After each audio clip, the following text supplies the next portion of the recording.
Hi అండి, అందరూ ఎలా ఉన్నారు? నేనైతే చాలా చాలా బాగున్నాను.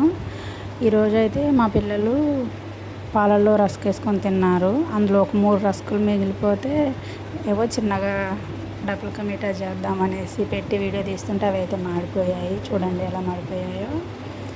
అయితే బ్రెడ్తో అయితే చాలాసార్లు అయితే ట్రై చేశా, మంచిగా వచ్చింది.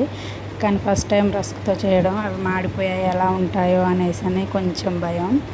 అయితే ఇప్పుడు వాటిని ఫ్రై చేసుకొని అదే గిన్నెలో 1.5 అంటే 1 spoon and half spoon sugar అయితే యాడ్ చేసి అందులో చిన్న గ్లాసుడు వాటర్ అయితే పోసానండి. అంటే కొంచెమే కదా చేసేది, సరిపోతుందనేసి.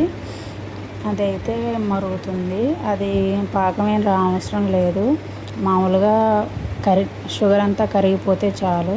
అలా కరిగిపోయిన వెంటనే అవైతే యాడ్ చేశాను. దగ్గరకు వచ్చాక అయితే అంటే షుగర్ మొత్తం అది అబ్జర్వ్ చేసుకున్నాక అయితే కొంచెం గీ అయితే వేసాను.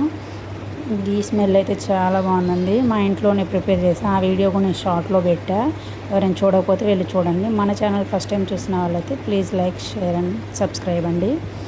టేస్ట్ అయితే చాలా బాగుంది. అంటే వేడిది కదా, అంత తెలియలేదు. ఫ్రిడ్జ్లో పెట్టుకొని తిన్నా. మా హస్బెండ్ అయితే చాలా బాగుందన్నారు.